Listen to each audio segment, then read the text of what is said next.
have been a big champion of tier 2 and tier 3 cities, and you say that that's really where a lot of innovation is happening, and EdTech can really help in creating a new workforce. Talk a little about that, and then we'll go on to our favorite subject, women. Yeah, wonderful. Thank you so much. And I feel very nice here because if you had a chat GPT instead of me, it won't have any emotions seeing how audience is going in and out for a cup of coffee, yeah, right? But I think so many of them have been asking. Come back. Yeah, I mean, Kaveree, it was so nice in all these sessions. Nobody even questioned if the journalist will be replaced by AI. They brought about every other profession, including mine, but they never said so. Journalists are so confident that, nobody can replace what they do. It's good. I love that confidence. That's exactly, I do believe that everyone in this room should feel confident.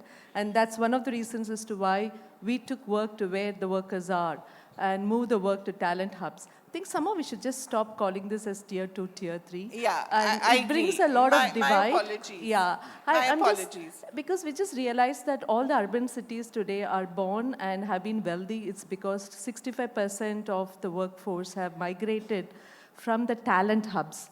Right. What do we do in small towns other than getting educated, right? Yeah. We don't have anything. And that's maybe one of the reasons as to why much of the workforce also don't go to these talent hubs, because they say they're all great place to live, but without pubs we can't survive, right? So we are also trying to change there. So what is so important? Education on one front is very important because nothing can replace degrees. Whether it's online degree or whether it's not going to replace, because education is for life. But however, competency-based skilling is for jobs. These two run in two tracks on which any train has to move. This destination is the same. It's raising the quality of life. It's raising everyone's else aspiration to be participating in this 5 trillion economy of India or globally. So these two are parallel engines on which we have to run anyone's career going forward.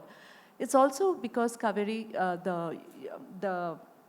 the UN has predicted, in fact, the World Economic Forum has predicted, that more than 1 billion jobs are going to be impacted by technology. So technology is going to be one of the horizontals that's just going to run and change the way we work. Be it a journalist or be it a talent in the tier 2 or tier 3 or so, what we call is the talent hubs in India or worldwide. Look at how technology has transformed. It's not only cutting across jobs, but it also bringing contiguous workforce. There's a difference between continuum and contiguity. The whole workplaces are moving towards contiguity.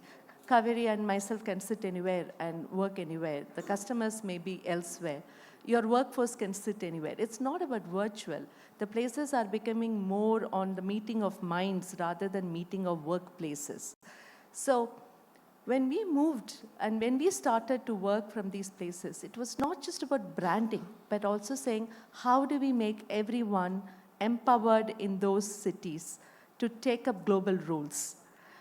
This abundant women in these places, they have been studying BE, ME, MTech, suddenly they'll switch to MPhil, then they love MBA, then they have foreign degrees. They have not been working, right? Just take the work there and just help them to, competency here is what? Aspiration. They want to learn. They don't need, and some of these people who don't have background in engineering don't need to unlearn to learn. Those people who don't have anything to unlearn to learn are the best ones to pick up competency for their first jobs.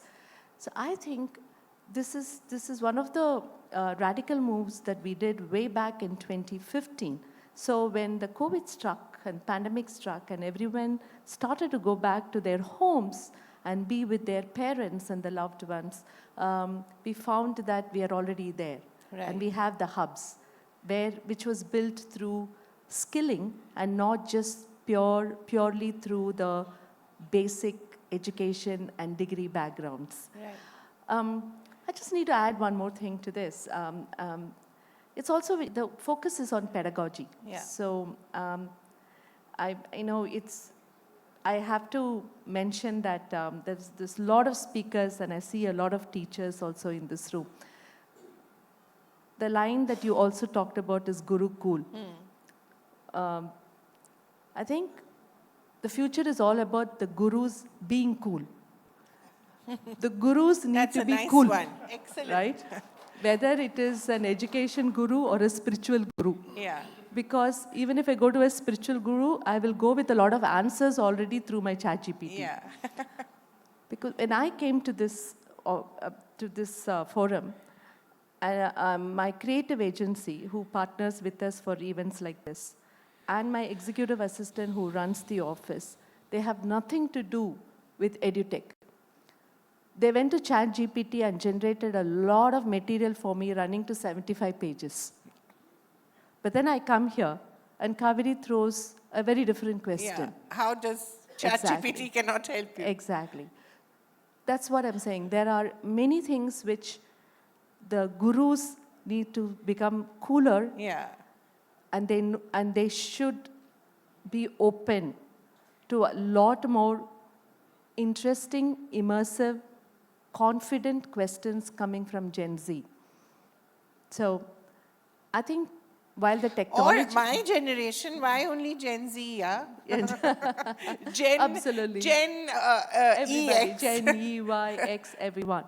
So I think there's a lot more going on to that part. So when we talk about technology-based learning, taking to different parts of the world today through for inclusive learning, every speaker before me was talking about inclusive development and inclusive learning. It's also about who is going to impart the inclusive learning. The gurus need to be there. The gurus will need to adopt technology to be cool, because the learners are also being cool. There are more facilitation and conversation and dialoguing than teaching. That's right. And how are we going to embrace technology for these conversations rather than teaching? How are we going to bring immersive learning? Right. How are we going to go back to the Gurukulam days Yeah. to be the cool guru? I think these are some of the things I'm sure we're going to discover in the next few years. Wonderful. Talking about cool gurus, Professor Rana, you have to be a really cool guru to run an institution like MIT.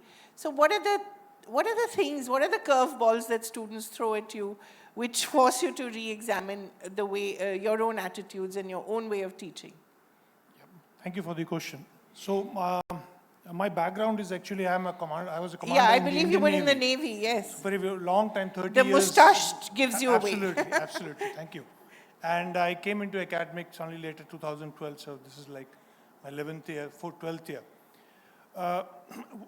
What she said was right. Srimathi made a point about gurus being cool. Yeah. So EdTech, what it has done is, it is supporting the education now. But it is certainly not the answer to a good guru. We all remember, I mean, people of my age can always remember at least one good lecturer or guru who actually must have touched you or changed your life. I remember Naval College of Engineering, we were still officers, and there was at least one person I remember who used to encourage us to ask questions, to sit down with us in our tutorials to see whether we are able to solve. That kind of gurus are missing now. There are few always there, but those cannot be replaced by education or EdTech platforms. But what EdTech can do is, it is providing you a personalized learning. It is giving you the accessibility. It is engaging the students very deeply now. So those are the supporting factors. But you still need that some personal to give you a personal touch to make you understand. To that, a human being responds much better. That is why you cannot take that guru out of the classroom. But with this also comes the importance of training the lecturers, because that is something which was somehow missing, because after COVID, we saw this kind of platforms running everywhere. My institute, again, it was running there. But we had to train the lecturers so that they can adapt or embrace the technology to perform better. There are a lot of benefits to the teachers also, the lecturers also. Because now, when you talk about EdTech, you're not only talking about these platforms giving kind of the knowledge in a very different way, allowing the students to explore. But at the same time, it allows you also to evaluate how you have performed. There are a lot of analytics built in the learning management system these days, which allows you to see as to how the students are doing, comparing between different sections and different students, how they have fared in a particular kind of a problem or when answering a particular kind of a question. I think that has improved the education, and going further, it is only going to make things better. I wanted to understand from you, the training that a lot of the teachers willy-nilly had to undergo or learn by trial or error during COVID, how much of that were they able to use when they returned to the classroom? Or did they revert to their old ways of teaching? Got it. So I was fortunate in our institute, we started with this lecture capture system much before the COVID started. Of course, it was only a limited number of classrooms, but then we expanded and we went into more. Now almost every class has this. So this allows the students now to refer back to the lectures even after the class. And there are a lot of these bookmarks and other kind of facilities available to the students. So that allows the student to refer back to the lecture and then go back to the lecturer if they have a particular doubt which is not being clear. For the lecturers, it required some kind of a training because not everybody is so used to technology, using technology for the daily operations, whereas the students can grasp it so fast. The students can also fall asleep while the teachers teaching. That always happens, yes. Suresh, I'd like to bring you in here because you were one of the earliest entrants into EdTech, and today we heard radical ideas like dispense with the classroom altogether. You don't need it, technology is enough. You've been there earlier, you're back again in that space now. How have things changed, and do you think a radical idea like that can actually work? Thank you for the question. I think if I had to place a question, this would have been the question I wanted placed in the audience. Okay, great. So I think the first is I want to sort of remove this word of edutech or Right. edtech. I know, I hate that too, I'm sorry. Because I think it's What about... can we call it? I think it is still called education. It is Right. still called learning. Nothing has changed. I think and I like Gurucool. Yeah. In the early days, we used to sit under a tree. We used to have a guru to teach. People learned very well. We produced some of the best people from there. And then, of course, we migrated from there to having books that you could read from. And then, of course, we had television that came. And then the internet came. And I think all of it, from my view, is just technology advancement. Banks use technology. Insurance companies use technology. Today, I think every business uses technology. That they never are called business techs. Somehow education has become EdTech. It has always been education. Nothing has changed. And I think from my own experience, from what I have seen, I liked when Srimathi said, let's not call it tier 2, tier 3. Yeah, I know. We've had a lot of renaming in this session. I think already we've dispensed with 2 terms. I think lots of us here have origins coming from tier 2 and tier 3s. And all of us are today sitting in a tier 1 town and talking about it. India is always, from what I have seen with education, having worked with so many students, it's always been about outcomes.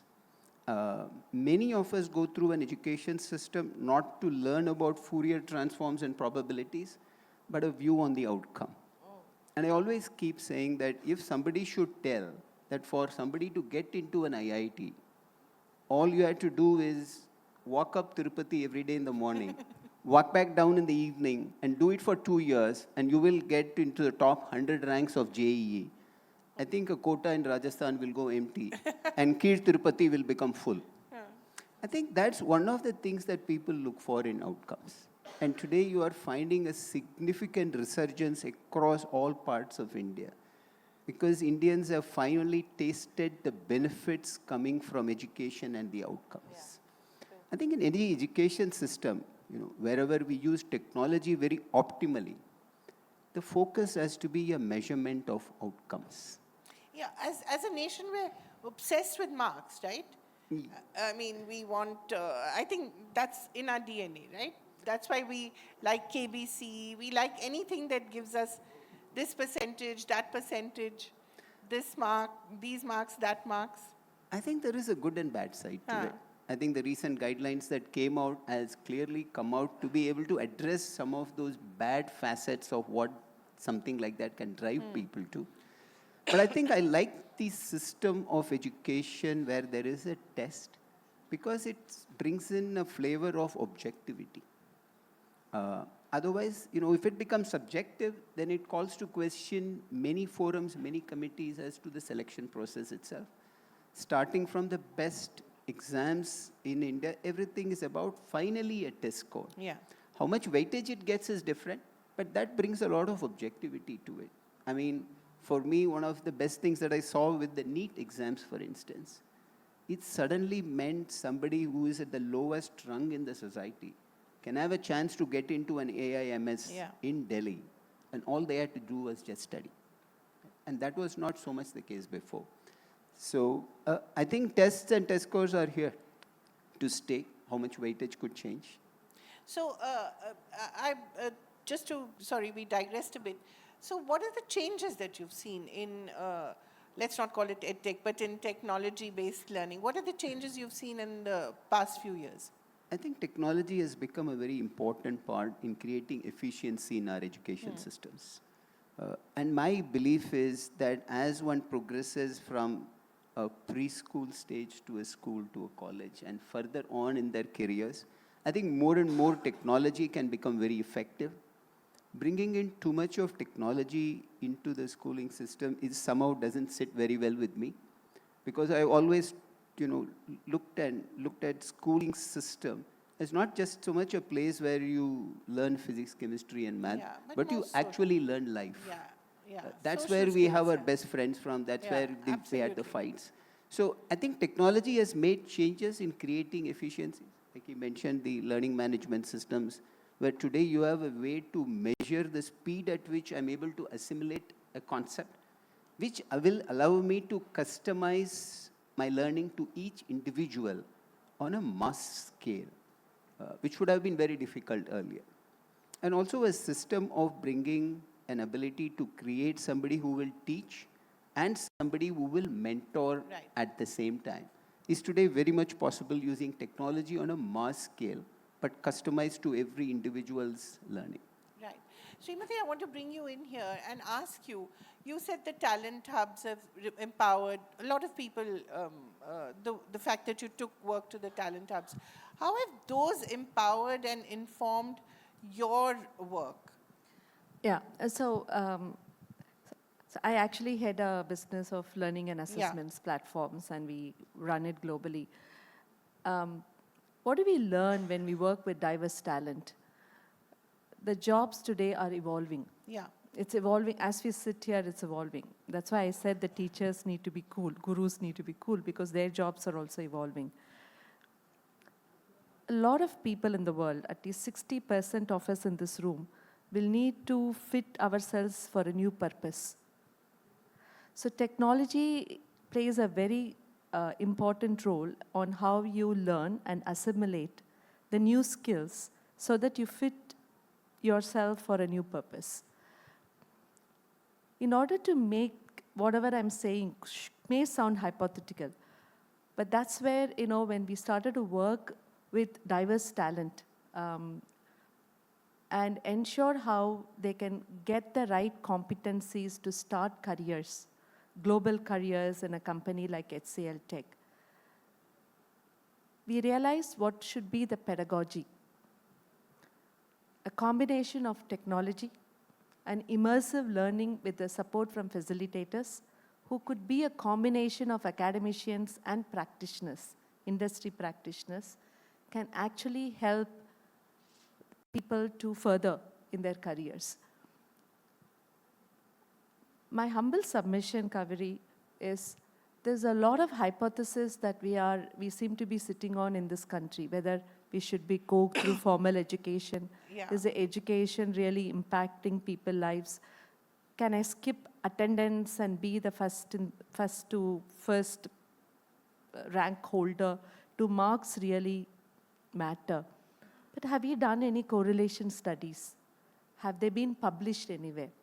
If organizations who are the ultimate consumers of the graduates and everyone, I'm sure every student here, every teacher here has that anxiety as to how will people further their careers. Right. What do we sit on? I mean, as an organization, am I taking decisions on a bunch of well-informed correlation studies on so many perceptions and hypotheses that we are talking. I think it's very important right now. Before we tell the world about data analytics, I think we do need a lot of analytics on education and skilling so that we start taking some well-informed decision on how do we integrate technology into the pedagogy of training, integrate technology to purpose to help people to start careers. How do we, all three of us or all four of us in this table, start collaborating, and see how we can learn from each other? Because collaborative learning is going to be the future. Exactly. It's and not it just the doesn't have YouTube. to be, as you said, Exactly. you don't have to be in the same room. Yeah, I think there's truly a need today to get such studies out and who will But champion whatever this. data you have, what Right. is that data telling The you? correlation is very interesting.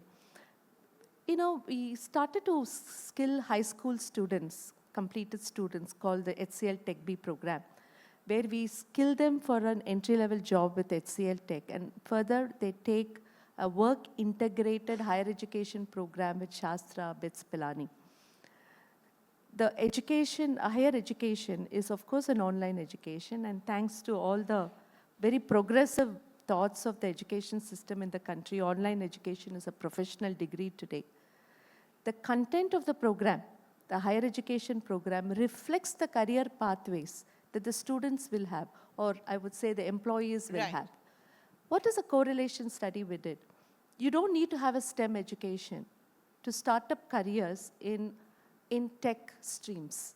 For example, we are also having people who are into mechanical, the Creo, SolidWorks, and other designing and design thinking. So there are certain, I would say 60% of entry-level roles in most of the technical jobs today need not have a formative education to start with. Right. But they can be skilled. But what is important for an individual to sustain their jobs and have a career pathway, the education is important. Right. Math or business math is an outcome of their analytical skills and logical reasoning. That has a direct correlation with how they perform in their own training. So when Suresh mentioned that tests are important, the test is basically to test such correlations. Right. That's why we need the test, not to test their ignorance, by the way. Yeah, well said. Professor, I should call you Commander. Anything you Commander. So what is the data telling you about the teachers? Whatever data you've captured, in these systems, what is it telling you, and have you been able to incorporate that? Yes. So, the teachers, when they were trained about a particular system, how to use the platforms to work better, to perform better, to deliver better, we have seen that there is a big amount of change that is happening. One is it is eased out the process also. I mean, we had quite a bit of discussion in the morning. I was just listening to that. This accreditation requirement of higher education institution, for instance, we have 21 UG programs running with us. It requires attainment calculation. I'm just giving an example. This was generally done mostly manually through some Excel sheet usage, etc. But now the technology is allowing them to do it in an automated way. So it directly comes from the platform, directly calculations of all the students, and then the overall program plus the course calculation. So it is eased out all the manual and hard work that they were doing. As a result, much of the load that they were sharing has come down, so they can now focus better on delivering better quality. Right. But are they doing that? Oh, yes. And there is also this one mention of the pedagogy. The creative pedagogy, I think that was one of the titles of today's discussion. This, along with the collaborative learning, we have this kind of group projects that are running very successfully now. So what happens is we have about 24 projects where you have students from various engineering disciplines, so mechanical, electrical, computer science, everything, coming and working on products like Formula Race car, thrust rocket systems, Mars rover, Have you Manipal. been able to patent anything? Oh, yes. Yeah? Yes. So this allows students to come out with publication, Right. patent, but more importantly, it allows the student to work in groups. Right. Important life skills get delivered inside the workshop. The real world problem they are facing, They learn how to manage the task. They learn leadership skills. They learn teamwork. These are important skills, apart from the degree that they will generally get, but these skills matter today. Right. Yeah. Suresh, at the end of the day, what do we want to do? We want happier children. We want children who are fruitfully employed. And as they say now, we want a better work-life balance. We don't want to work as hard as you guys did. That's at least what I hear from my kids and a lot of kids of that age. So we want that. How, in your view, can technology help in creating a happier, more fruitful, and also more, shall we say, useful generation? Since you mentioned children, I will just share something that we are doing for the preschool kids. Yeah. And I think it's a great blend of lot of technology, lot of efficiencies that technology could afford, and at the same time, ensuring we don't lose touch with what has always worked. So here is a way that we had tried to structure the program for the kids. So there is a kit for the kid to work with. We work with many preschools and we give them the kit. So it's sorted day-wise, and in every day, every hour is sorted. So if the kid has to paint so that they get certain skills of drawing, all of that comes in the kit.